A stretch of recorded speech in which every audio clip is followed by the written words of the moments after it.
Hello friend, आज म तपाईहरुलाई चाहिँ यो स्यामसङको SCX 4521F भन्ने यो अलि पुरानो मोडलको प्रिन्टर हो। यसमा चाहिँ यसको कार्ट्रिजमा कसरी रिफिल गर्ने भनेर चाहिँ देखाउन लागिरहेको छु।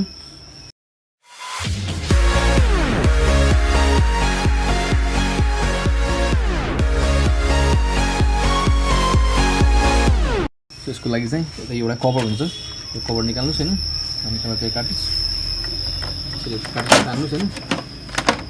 सो यस्तो कार्ट्रिज हुन्छ यहाँ हैन 4521 प्रिन्टर र कार्ट्रिजको मोडल पनि तपाईको एउटै हुन्छ हैन। SCX 4521 यो चाहिँ एस्ट्रा कम्पनीको कार्ट्रिज हो। सो यसमा चाहिँ अब तपाईहरुलाई कसरी खोलेर कसरी यसमा रिफिल गर्ने भनेर चाहिँ देखाउन लागिरहेको छु। सो यसमा चाहिँ पहिला चाहिँ देख्न सक्नुहुन्छ यहाँ स्क्रुहरु छ थुप्रै हैन। स्क्रुहरुलाई चाहिँ ओपन गर्नुस्, ओपन गरेर यो कुरा मस्को हुन्छ, मस्को राम्रोसँग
पहिला रुको सुरु पहिला सुरुमा यो दुईटा नट खोला यो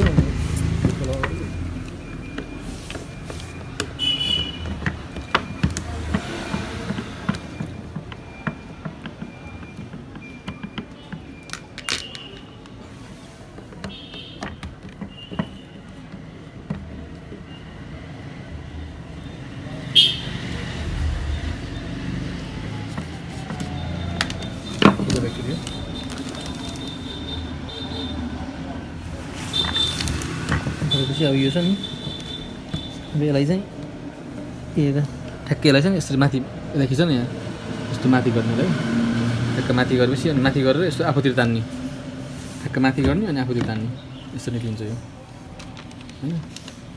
त्यति गरेपछि चाहिँ अब यो यहाँभित्र चाहिँ वेस्ट मसी हुन्छ हैन। यो वाइपर ब्लेड भयो, यहाँभित्र वेस्ट मसी हुन्छ। अब त्यो हेरेर चाहिँ वेस्ट मसी कट्छ त्यसमा।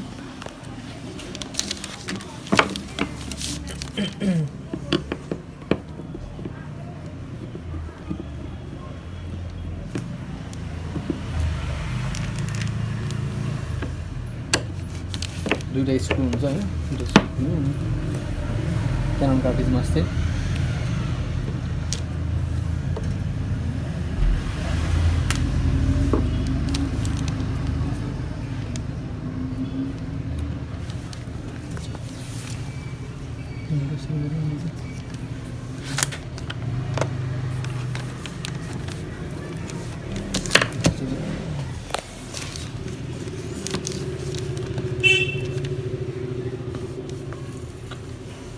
ब्रेडलाई त्यसरी निकाल्नु हैन।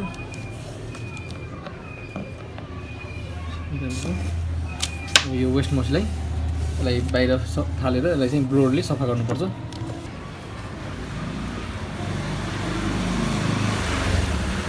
सब मसीलाई यसरी फालेर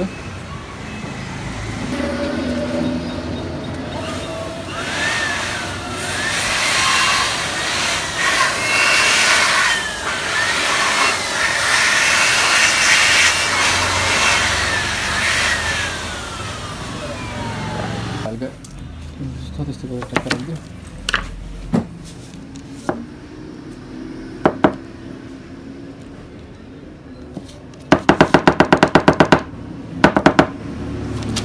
कभर नपुग्छ अरू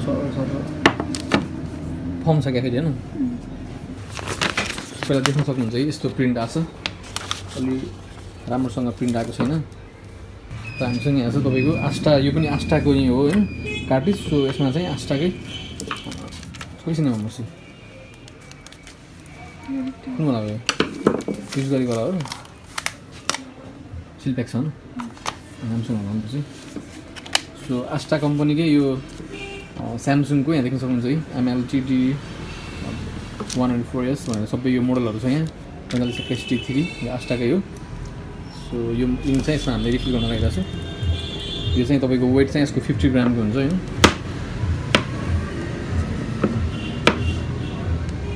50 ग्रामको वेट हुन्छ यदि अरू कम्पनीको कार्ट्रिज भएको चाहिँ हामीले यसको पुरै इङ्कलाई चाहिँ फालेर चाहिँ फेरि रिफिल गर्नुपर्ने हुन्थ्यो बट एउटै कम्पनी कार्ट्रिज भएर चाहिँ हामीले चाहिँ यसमा थप्न मिल्छ बट हामीले चाहिँ सफा पनि गरेर राख्न पनि सकिन्छ सफा गरेर राखिदियो किनकि राम्रो हाने होइन खासै प्रिन्ट धेरै मसी पनि छैन होला कि अब चाहिँ यसको कुन चाहिँ भागमा हुन्छ त्यो भन्दा यो भागमा छ होला सायद खिचेको तिमीले खिचेको हो बढी गएको छ नि टाइम त यहाँ देख्न सक्नुहुन्छ एउटा नट दुईवटा नट छ होइन यसरी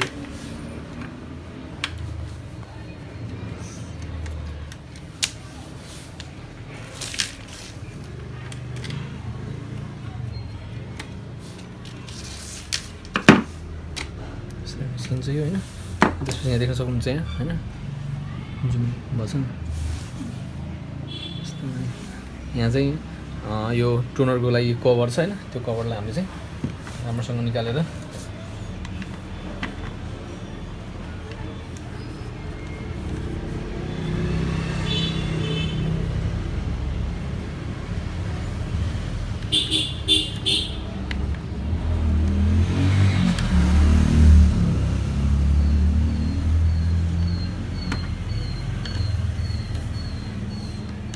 क्याननको भन्दा चाहिँ अलिकति यो स्यामसङको चाहिँ अलि हार्ड हुन्छ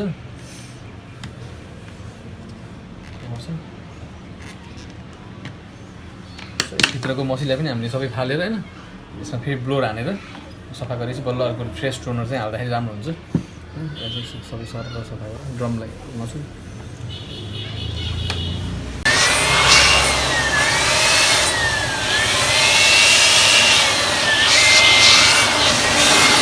अनि यो टोनरलाई चाहिँ हामीले एकदमै राम्रोसँग हलाउनु सेक गर्नुपर्छ है पहिला राख्नुभन्दा अगाडि यो पाउडर हो सेक गरेर राख्नुपर्छ र यो तपाईँको चाहिँ ड्रम भयो यो पिसिआर रोलर यो चाहिँ तपाईँको डक्टर ब्लेड यो वाइपर ब्लेड सो अब यसमा एकदम मसिहाल्यो हलाएर राम्रोसँग हलाएर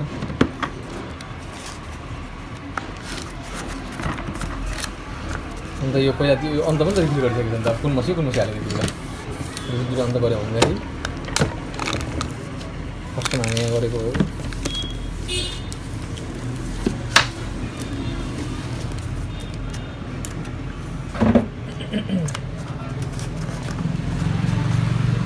तपाईँको जुन कार्ट्रिज छ होइन त्यही कार्ट्रिजको कम्पनीको टोनर राख्दाखेरि तपाईँको राम्रो हुन्छ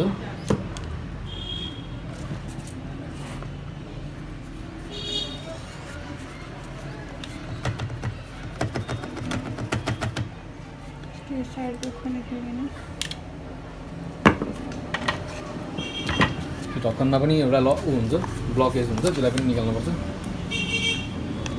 छ निकाल्छ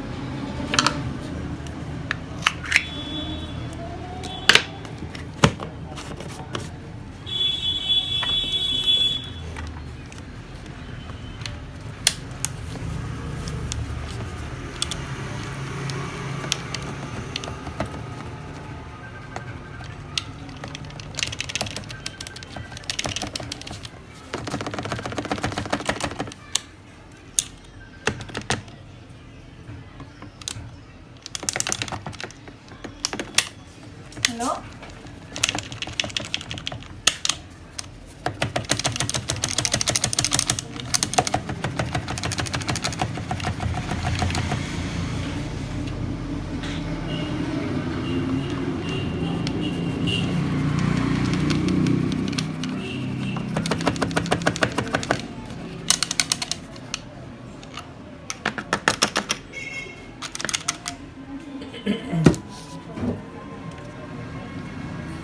ढक्कन चाहिँ राम्रोसँग टाइट लगाउनु होला, नत्र भने फेरि लिकेज हुनसक्छ टोनर।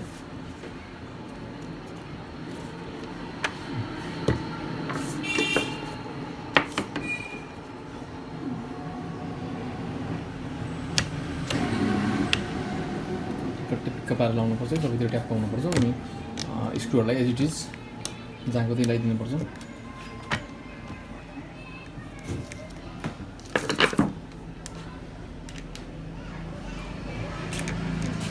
कारबाट फोन आयो क्या?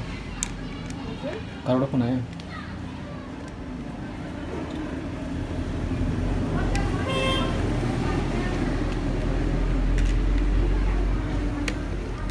त्यो वाइपर प्रिन्टमा लगाइसक्यो होइन?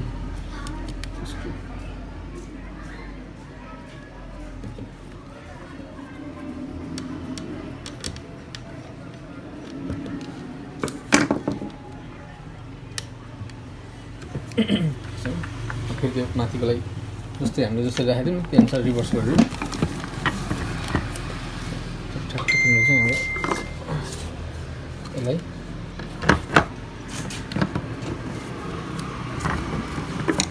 ठ्याक्क चाहिँ यसको जाने ठाउँ छ कि देख्यौँ, यहाँ पस्ने ठाउँ देख्यौँ नि होइन? यहाँनिर पस्छ यो, यता पनि हुन्छ फेरि त्यस्तै है। यहाँनिर ट्याक्क पस्छ, यहाँ ट्याक्क भएपछि अनि दुईवटा नट लाउने ठाउँ यहाँ छ होइन? ट्याक्क दुईवटा नट यहाँ लगाइदिउँ। अहिले यतापट्टिको यो कभर चाहिँ कभरमा बनाइदियो, यो फोन नपर्ने रहेछ होइन? यसमा चाहिँ कुनै कार्ट्रिजमा पर्छ कुनैमा पर्दैन होइन? ट्याक्क भयो, यहाँ दुईवटा नट लगाइदियो। अहिले यतापट्टिको नट पनि यति जस्तो राखिदिउँ।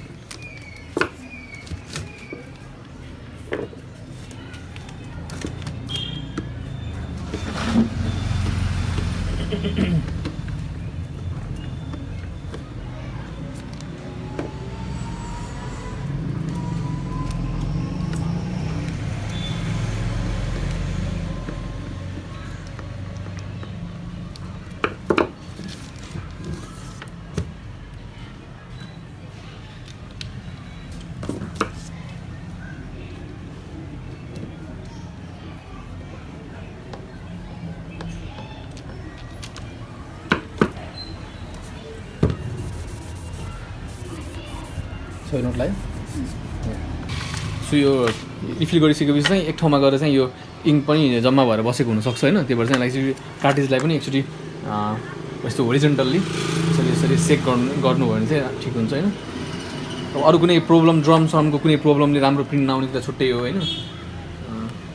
त्यही भएर चाहिँ अब हामीले एकचोटि रिफिल गरेपछि अब पहिला यस्तो थियो प्रिन्ट होइन? अब चाहिँ यहाँ बिचमा चाहिँ तपाईँको अलि राम्रोसँग प्रिन्ट भएको छैन कि होइन? त्यही भएर चाहिँ अब यो हेरौँ कस्तो हुन्छ। यसलाई यसरी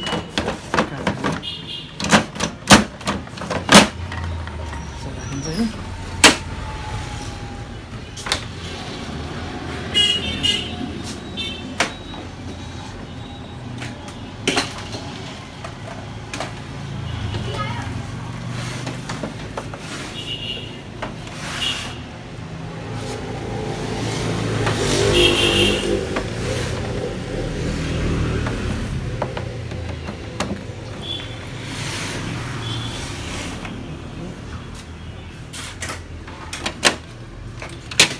फोटोकपी पनि गरेर चेक गर्न सक्छौँ होइन?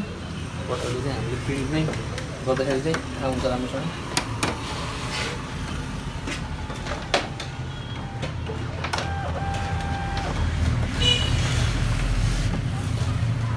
यस्तो डेट र टाइम यो पुरानो प्रिन्टर भएको भएर चाहिँ जहिले पनि डेट र टाइमको इस्यु आएको हुन्छ कि प्रब्लम आउँछ होइन?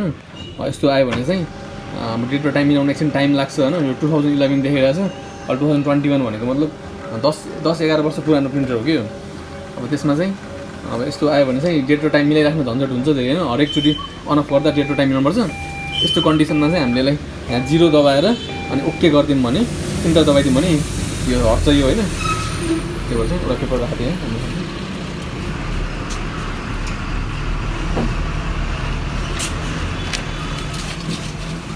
यसमा चाहिँ म यस्तै एउटा अर्को प्रिन्ट गरेर हेर्छु, हेर्न लागिरहेको छु होइन?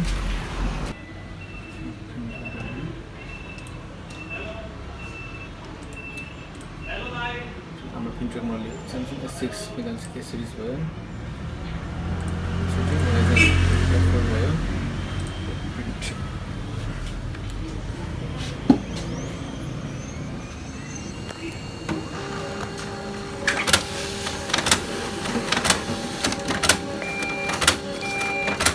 देख्न सक्नुहुन्छ यो चाहिँ अर्को यो प्रिन्टरभित्रको पिकअप रोडको प्रब्लमले हो होइन नत्र भने हाम्रो जुन जस्तो पहिला चाहिँ यहाँ ग्याप थियो जस्तो ग्याप थियो मधुरो आएको थियो भने चाहिँ अब चाहिँ अब प्रिन्ट चाहिँ राम्रो आएको छ त्यो धेरैचोटि प्रिन्ट गरेपछि चाहिँ राम्रो आउँदै जान्छ सो यो प्रिन्टरमा चाहिँ अरू पनि प्रब्लम छ पेपर तान्ने पिकअप रोडको सेन्सरले पनि काम गरेको छैन बट कार्ट्रिजको प्रब्लम चाहिँ अब सल्भ भइसक्यो so thank you for watching this video and see you in my next video. Bye bye.